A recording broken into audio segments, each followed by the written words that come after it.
All right. Good morning, and we're going to talk about Web3. Um, I refer to you, Yat, as an old friend, but in my world, or this world of Web3, I really consider you the godfather of Web3. Maybe not crypto, but Web3. Define it, crypto, Web3, AI, everything that's happening, good, bad, exciting, ugly, SEC. I mean, the market, bear market. What do you see happening right now in the metaverse?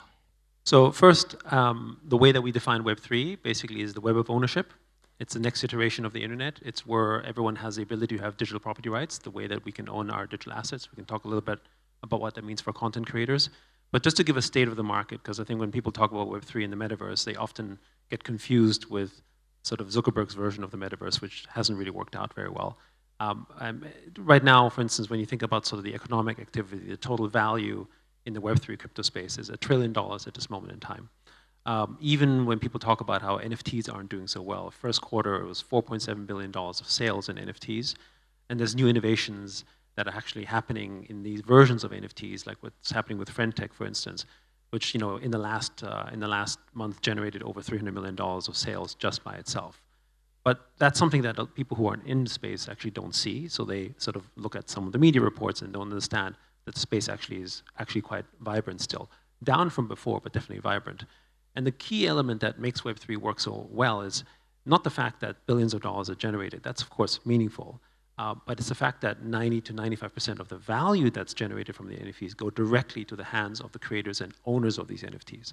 And that's really sort of what Web3 is all about. It's about aligning the incentives, not only between the shareholders and the, I guess, investors in those companies, which take the lion's share of value, but basically it's distributed fairly or more fairly across all the stakeholders, including the users and the creators themselves.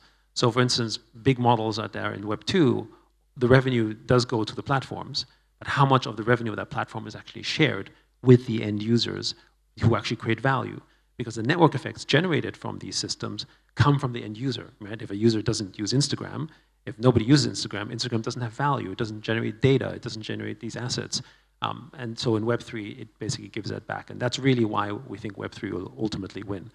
Would you say that similar to the Web 1 bubble burst and then the Web 2 came out of that, the Facebooks, the Instagrams, the YouTubes, what's happening going forward right now in Web 3? So first, there's some interesting parallels. When you look, for instance, Web 3 adoption, it sort of mirrors very much sort of Web 1 adoption in terms of internet access. So we're kind of similar to the year 2000, 2001-ish, which is kind of interesting as well because it seems to be a little bit of a dot-com sort of bubble burst parallel.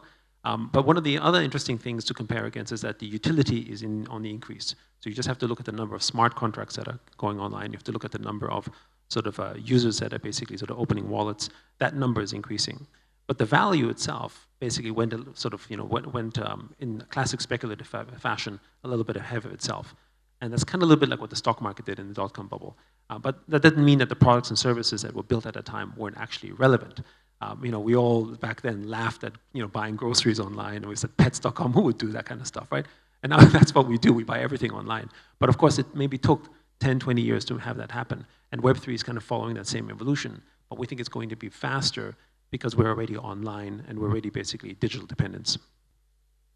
AI represents automation, but blockchain represents authentication. We are literally right now, writer strike finally is about to settle. Actors are now saying, yo, studio, I don't want you to own me, and I don't want to sign off my AI rights. How does Web3 now enable the protection of IP, human rights, and do you see a disruption coming to the FANGs of the world going forward? Yeah, so first I see a massive disruption. The first reason why there's a massive disruption is that there's so much value locked in these ecosystems in sort of the Web 2 centralized platforms that it's very clearly become a very unfair paradigm. And in the past, people were able to do that because they didn't understand the value of data. But actually, data is the most valuable resource. And it's not the data in and of itself, it's a derivative of that data. If it wasn't for data, we wouldn't have ChatGPT, we wouldn't have everything, sort of the value that these companies generate. And the irony, of course, is that all the value that you generate, every time you upload a photo on Instagram, every time you put a video on YouTube, sure, you make some aggregate value, but actually the real value goes to the platform. And then most ridiculously, they sell it back to you in the form of advertising. So I think of this as we're living in a kind of digital feudal society right now, and we're all being digitally colonized. In Web3, as I said, because the value paradigm is basically much more fairly distributed, it's natural for the end user to say, I want that, once I understand that. And that to us is the inevitability, and that's why we think of this as this massive revolution. And the reason it works so well is that blockchain is not owned by anyone. You see, when Facebook first started out becoming the platform, if those of you who remember, it was kind of like an open API. It's kind of like sort of a version of, you can build on it and you can share communities, but then this company like Zynga came around and launched Farmville, and it did really, really well. And suddenly it looked like maybe Zynga could be bigger than Facebook, and they just basically changed the rules overnight. That's what kingdoms do, right? If there's a threat to their power structure, they change that. By the way, this happens on Twitter. I mean, when Elon Musk bought X most recently, turned it to X, the person who owned the X handle, he just lost it. And then they said, you know what, we should be in the music business. The guy who owned the music handle, he just lost it. I mean, imagine living in a physical world like this, and you own a piece of real estate in wherever you live, and the government says, we're going to put a stadium in here, and chop, chop, you're gone, right? I mean, we would be up in arms. We'd be like, this is not okay. But 30 years ago, the digital paradigm didn't exist. Today, with digital dependence, we spend most of our time online. And because blockchain isn't owned by anyone, you now have this democratic sort of property rights framework that is actually community owned, which really, I would say, is probably a more pure form of sort of democracy, but also the best way to protect our rights, in the same way that if I give you some ETH, or I give you some Bitcoin, or I give you whatever crypto or NFT, nobody can take it away from you. It is truly your sovereign asset. So brands now, whether you're Nike or whether you're Nestle, you're not just marketing, you're investing, you're co-creating, collaborating together with your actual clients or your customers or your fan base. That affects gaming as well, which is your background. I know that you were 20 years from Atari. You got this guy, Yat Siu, you were 9 years old or 13 years old when you got hired by Atari? 13. 13 years old. And apparently you sent in an application. He didn't know you were 13, and this was in Austria? No. So they approached me. So what happened was, so this is where I date myself, right? Because this was in the 80s. And I was using this online service called CompuServe. And I wrote some software. And back then, people were like, hey, this is how you download the software and use stuff. And this was pre-internet. And Atari liked what I built, and they approached me. But because it's CompuServe, and for those who might remember CompuServe, your email address is a number. So they don't know how old you are. They don't know where you're from. So they're just like, hey, I like what you're doing. Come in. And I said, sure. And then I walked in and like, who are you? You asked me to come here, right? So that was around. And you got hired. It was 85, yeah. That was a long time ago. Yat Siu, guys. This is why he's the godfather of Web3. Gaming, ownership of assets, digital ownership. Web 1, I can read. Web 2, I can write. Web 3, we can now own. How does that affect gaming, which is the biggest entertainment industry in the world? We think massively. First of all, just some stats. $100 billion last year of virtual goods was sold in sort of the gaming industry, like Fortnite skins and all that kind of stuff. Except you don't own any of this. It's 100% rental. And the thing is that when you talk to a gamer, when you talk to your kids, they're not going to say, oh, I'm renting this item. They think they own it already. So the reason we focused on gaming is because it was the most natural sort of step we thought for people to sort of understand the meta of digital ownership. Because they don't necessarily care where they're physically seen, and they actually care what they do online in these online experiences. There's 3.4 billion people who play games. And what's really interesting about gaming itself is that it's a kind of industry that what you do as a child, you somehow still continue as an adult. There's some things that you stop, but in terms of gaming, you sort of evolve with that. And also the time we spend online in gaming actually accrues a lot of value. I'll give you an example. In gaming itself, for instance, it's actually, even though it's a $200 billion industry, it's really supported by the conversion rate of less than 3%. So for all of you here in the room, you probably played some games you probably never paid. And most of your friends, you ask them, did you pay for a game? You say, no, I didn't pay. I just downloaded the app and had some fun.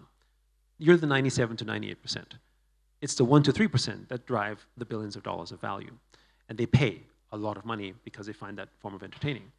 But imagine if the free player doesn't exist. That's like going to an empty lobby in Fortnite, and you have nobody to shoot at. So all the people who are playing games for free and having fun, they're basically the ducks, right? They're the ones that they're target practice. And of course, some of them are very good, but they provide the entertainment. So again, in Web3, what happens is that that value of that entertainment can now be enumerated. I can say, oh, Jason, you just got sort of, you just got some guy, some friend of yours to spend $1,000 on the game because you were just really fun and really difficult to shoot or something, right? Or whatever that would be. Now the game itself or the platform itself can say, good job, I can give you a reward. That reward is only entirely now owned by the game company, which are amongst the most profitable companies in the world, driving billions of dollars of revenue, for instance. So that's a perfect example of how value will shift and change. And if you, as a gamer, you have ownership. And so we think the future of gaming isn't going to be centered around the game itself. It's going to be about the assets themselves. Bear market, SEC, Binance, FTX. What do you see with capital movements? Is it bearish? Is it bullish? And are we all here about to get disintermediated by Web3? So to me, first, Web3 to me is as critical as the evolution of the first internet in terms of the changes. So if we're not ready or prepared for it, I think everyone will get disintermediated if you're actually not in this. And we've seen this really with the social web as well. So to me, that's just a natural evolution. So the first point. Second one, we're obviously in a relative bear market. So we started building in 2017, 2018. That was a real bear market. So that was a winter or ice age, if you will. So it's not quite as bad. As I said, there's still $1 trillion of value and growing in the space. But there's a couple macro trends we think that will really have an impact. In some ways, Bitcoin and Ethereum are somewhat the reserve currency of the metaverse, or the open metaverse. And one of the big signals to look at is Bitcoin ETF and spot ETF, which as much as the US is resisting it, at least specifically one party, shall we say, everyone else is pushing for it. So we think that's an inevitability. The other thing is look towards Asia, to where all the growth is going. If you look at Hong Kong, Japan, Southeast Asia, actually crypto is legal. It's pushed forward. You have ETFs already out there. Japan has basically said Web3 metaverse is basically, Kishida-san's primary sort of effort is around that as well in terms of pushing it. Hong Kong has basically put forward a Web3 task force, in which I'm a member of. The Middle East is driving it as well. Even Europe with MiCA has put forward regulation around crypto that is forward. So I would say even though the US drives a narrative, which we all know, it's actually singled out in terms of being more negative, which we think is more political and will ultimately be pushed aside. So I think we're long-term bullish, but obviously right now it is a bear market, and so one has to obviously approach it with some caution. So it's a confirmation here at APOS that the future of Web3 is Asia, and we're all going to be a part of it. Thank you very much, the godfather of Web3. Everyone. Thank you. Yat Siu.